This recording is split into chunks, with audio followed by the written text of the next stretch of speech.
Hola familia, bienvenidos a esta nueva lección. En esta ocasión estamos viendo el capítulo número 4, en lo cual vemos es conociendo al Padre, quién es Él. Y para eso, antes de empezar, yo les pediría que en este momento cerremos nuestros ojos y pidamos al Espíritu Santo que sea en este tiempo tomando el control de este tiempo, de este lugar en el cual nosotros nos estamos congregando para poder estudiar de la palabra, para poder comprender un poco más todo lo que nos quiere decir el Señor a través de este nuevo material que Él está bendiciendo para que podamos cada vez más ser instruidos en cada una de esas áreas que Él desea que nosotros conozcamos más de Él. Espíritu Santo, en este tiempo te pedimos a ti que tomes el control de mi vida y tomes también el control de los alumnos para que seas tú, Señor, dirigiendo y enseñando en todo momento. Te pedimos que seas tú dándonos de esa sabiduría y que esta instrucción que tú ya tienes definida para con nosotros sea de provecho para que podamos cada vez más tener ese acercamiento al Padre. Te lo pedimos en el precioso nombre de Cristo Jesús. Amén. Familia, bueno, en este momento vamos a ver lo que es el conocer a Dios como papá. Y dentro de eso vemos que si hacemos una comparación entre el Antiguo y el Nuevo Testamento, en el Antiguo Testamento al Señor, a Dios, se lo llama en unas 11 veces como Padre en el texto del Antiguo Testamento, en relación a lo que vemos en los Evangelios, ¿no? En lo cual no deja de llamarnos la atención, porque Jesús llama al Padre, o sea, a Dios como Padre, unas 170 veces y nunca es invocado por otro nombre en sus plegarias. Y eso lo vemos con base en Marcos 14:36, donde vemos en ese versículo cuando él tiene una expresión mucho más cercana y lo cual llama Abba Padre, ¿no? Él se dirige a Dios con este término coloquial que significa, ¿no?, o es expresivamente ternura y amor. Y eso también lo vemos, esta palabra Abba, en Romanos 8 y en Gálatas 4, donde Pablo caracteriza la presencia del Espíritu Santo por la exclamación Abba. Joaquín Jeremías argumenta que tras 170 veces que aparece designado Dios como Padre, subyace el hecho de que la forma característica de dirigirse Jesús a Dios era precisamente invocándolo como Abba.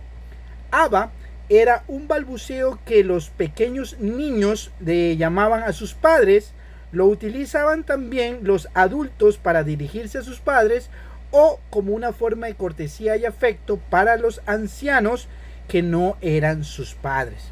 Abba, por consiguiente, es un término perteneciente al lenguaje cotidiano familiar. Es un término que implica respeto, intimidad y afecto familiar. Decir papito, que es el significado de Abba, decir papito a Dios no es un concepto teológico ni una verdad puntual o causal. Papá o papito Dios es una nueva forma de vivir que involucra toda nuestra existencia, dándonos acceso permanente a las ilimitadas fuentes del reino de los cielos. En este caso debemos de saber que nuestro Padre Celestial es muy diferente a lo que es nuestro Padre terrenal. Nuestro Padre Celestial no nos ha rechazado o no nos ha abandonado. Él está más bien esperando a que nosotros lleguemos y nos acerquemos a Él. Nuestro Padre Celestial no nos deja hacer lo que nosotros querramos porque no es fácilmente manipulable. Él más bien espera de que nosotros maduremos y Él quiere que nosotros crezcamos y Él quiere que lo hagamos correctamente. Nuestro Padre Celestial no es ningún papá bonachón o algún pelele, ¿no?, ni tampoco un cuchito.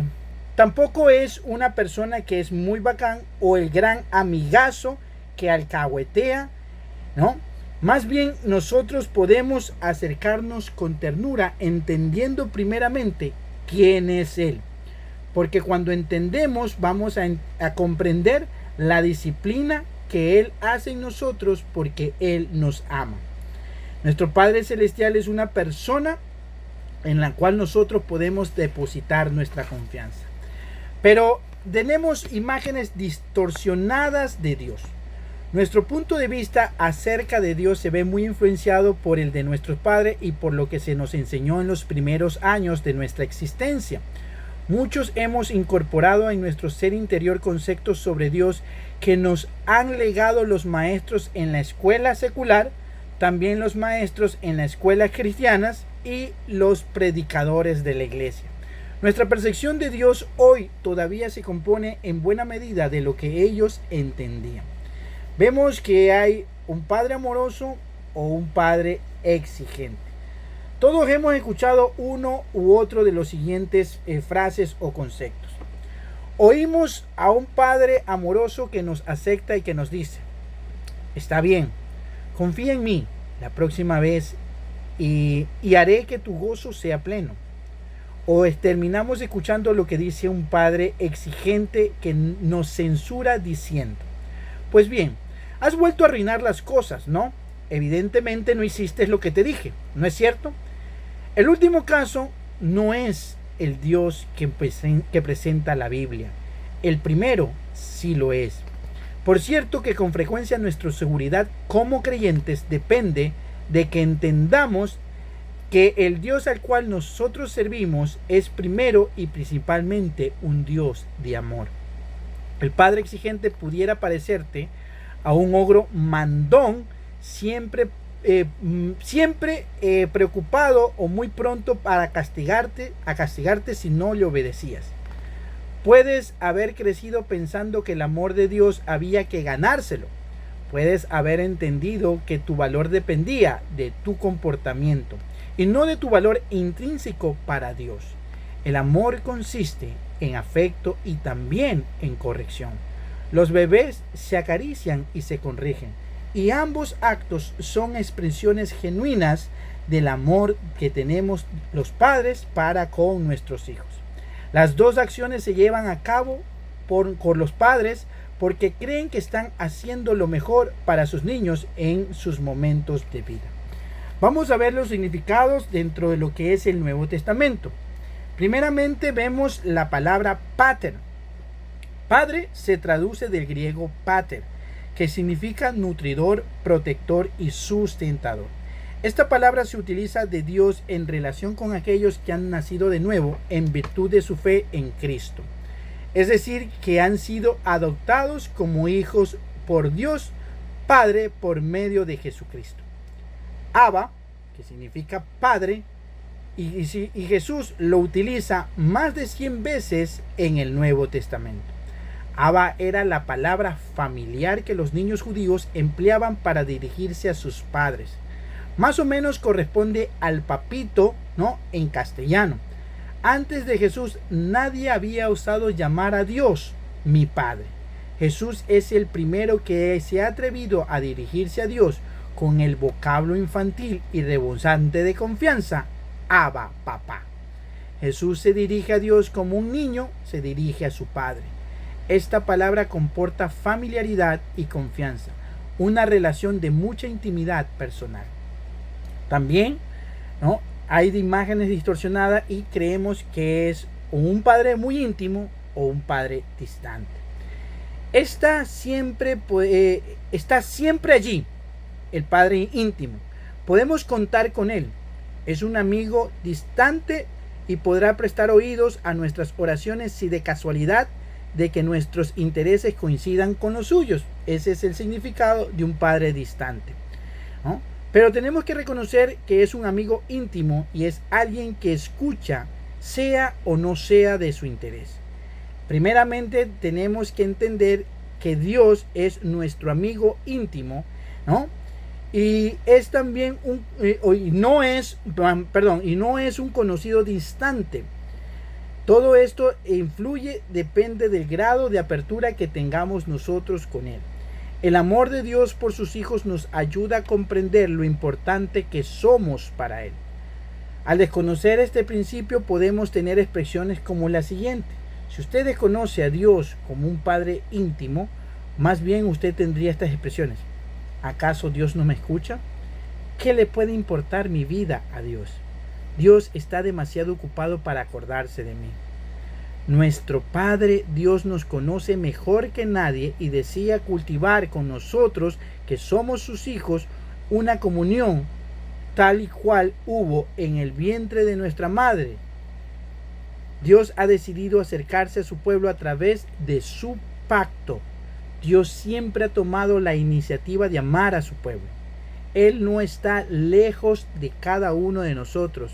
Él no está frustrado con nosotros. Él no es impaciente, al contrario, está constantemente buscándonos y está lleno de deleite y deseo para nosotros.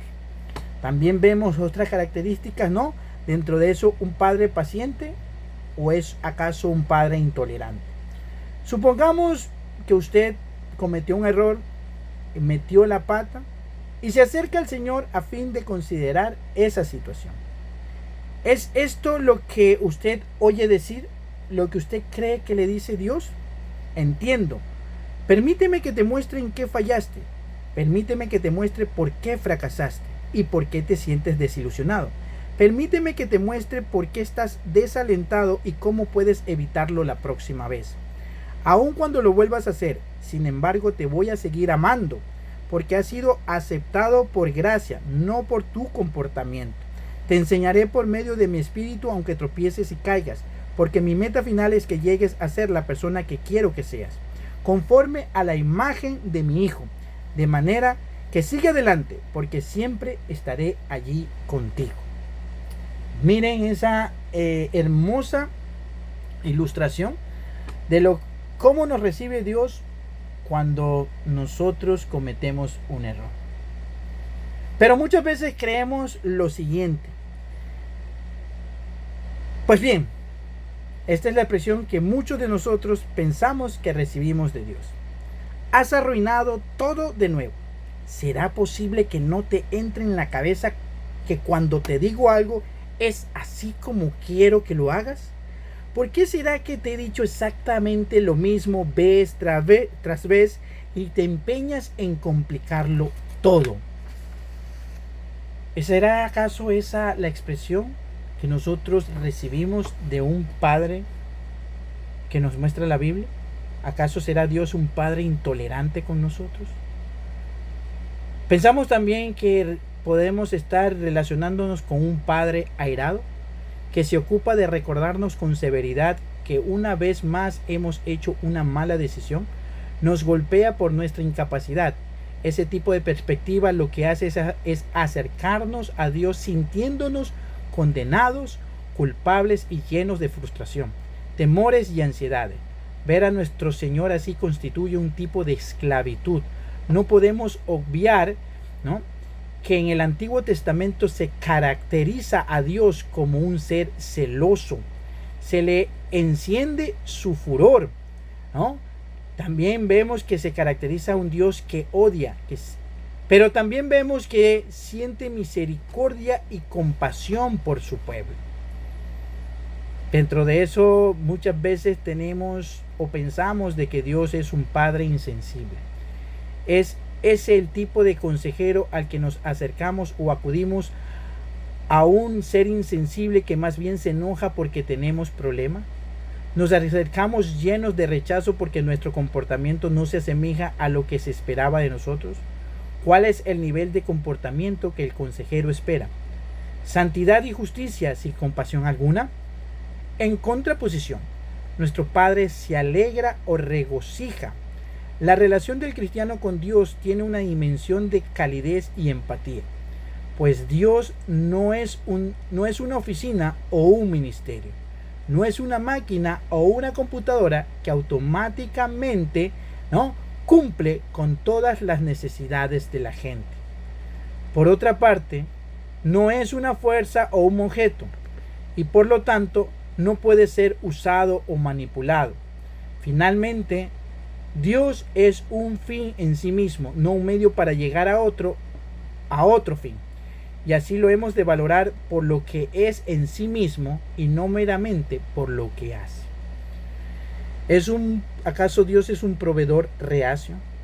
El concepto de un Dios chabacano y un tanto tacaño es una concepción totalmente errada del único y verdadero Dios viviente. Si acudimos a Él con alguna urgencia económica y no lo vemos como un proveedor generoso, estamos en una posición completamente desfavorable. Nuestra fe comienza a tambalear y nos va a costar recibir alguna bendición suya.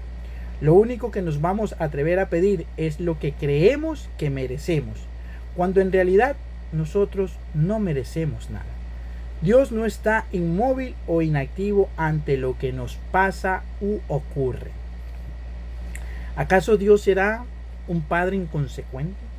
El todopoderoso Dios está de nuestra parte. Es nuestro fiel sustentador. Cuando todo el mundo nos abandona, nosotros podemos confiar tranquilamente en Él. Cuando nadie está dispuesto a permanecer a nuestro lado, allí está Él. Es veraz, confiable y consecuente. Podemos depender de Él, mientras que el Dios de la Biblia nunca es inconsecuente o sujeto al proceso de crecimiento o desarrollo. Debemos crecer en un concepto equilibrado de los atributos y el carácter de Dios. Dios es santo y se permite amar al pecador, aunque se desagrade de sus acciones pecaminosas. Santo significa separación de todo lo que es común, sucio, malo o inmundo. Es decir, Dios no participa en manera alguna en la comisión del mal, a la vez que es poseedor de todo bien. Nadie que no reconozca su inmundicia puede comprender la santidad de Dios. El verdadero carácter de tu Padre es un ser bondadoso con todas sus criaturas por igual. Lo vemos en Hechos 14:17. A la vez que es un Dios justo y se permite de manera especial ser misericordioso y lleno de gracia con quien no lo merece. Está con nosotros a la vez que no hay nada que lo limite en el espacio y en el tiempo. Aunque en su actuar Él se ha autolimitado, ya que Él no puede mentir. Él no puede ser tentado a pecar. Él no se puede negar a sí mismo. Dios espera usar a su pueblo para el cumplimiento de sus planes, a pesar de que Dios no depende de nada ni de nadie para conseguir un fin. Dios nunca ha dejado ni dejará jamás de existir. Dios es inalterable y por ello no cambia en su naturaleza. Esta inmutabilidad nos asegura que ninguna de las perfecciones de Dios cambia con relación al pecado. Él no cambia su opinión porque Él es santo, y aunque cambie en su manera de proceder en cuanto un pecador se arrepiente, su plan salvífico es eterno, es inmutable como lo es Él mismo. Dios es un ser justo. No hay acción suya que viole la moralidad o la rectitud, ya que su santidad lo libra de pecar. Dios es independiente de sus criaturas y de su creación. No tiene la obligación de hacer algo por nosotros a menos que Él mismo elija hacerlo. Él no escogió escatimar a su Hijo. Él no escogió salvar a todas las personas. Él no eligió a todas las naciones en los tiempos del Antiguo Testamento. Él no eligió a Esaú. Dios es omnipotente. La palabra todopoderoso se usa solamente para Dios en la Biblia, en la cual se halla 56 veces esta palabra.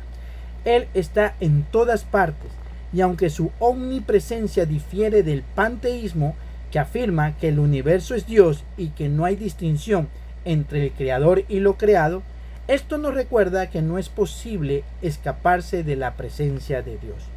Nada puede descubrirse jamás en la vida de un creyente que sorprenda a Dios y sea causa para que Él lo deseche. Él nunca descubre nada, nunca se sorprende, nunca se asombra. Él es soberano, es decir, es el gobernante supremo. No compite con nadie y nadie iguala su poder, porque Él no es un dictador. Debemos estar convencidos de su naturaleza y de su disposición. Dios comienza a extender su mano y cuando sentimos que Él se nos acerca, eso nos debe de hacer que más nosotros querramos acercarnos a Él. Su naturaleza no es de frustración o apatía. Él no es impaciente, frío, distante o duro de corazón. en Él mismo, centro de su ser, Él mismo se define como el amor, como alguien que está lleno de afectos, como alguien tierno que se deleita por cada uno de nosotros y se emociona al vernos.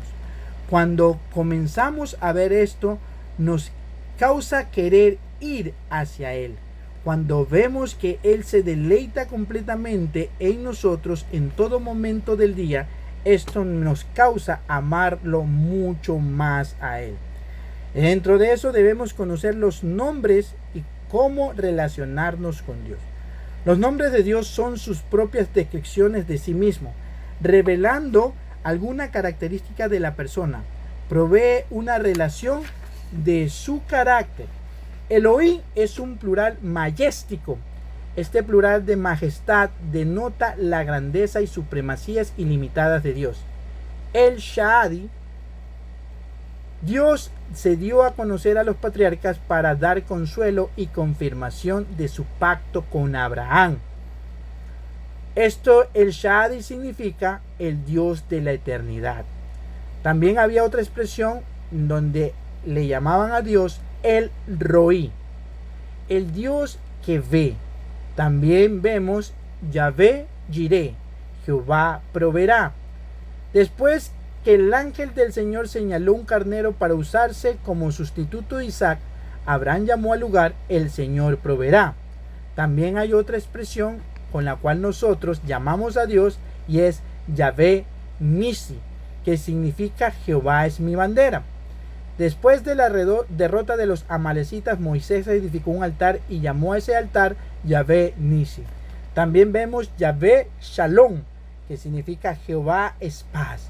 También Yahvé Shabaot, que significa Jehová de los ejércitos. También vemos, un título que revela la soberanía y omnipotencia de Dios y que es usado a menudo por los profetas para recordarles al pueblo durante los tiempos de crisis nacional que Dios es un líder y protector. Eso significa Yahvé Shabaot. Yahvé Makadash Hashem, que significa Jehová que os santifica.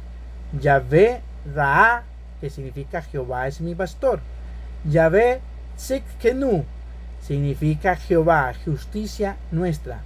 Yahvé Shama, que significa Jehová está ahí. Yahvé Elohim Israel, Jehová el Dios de Israel.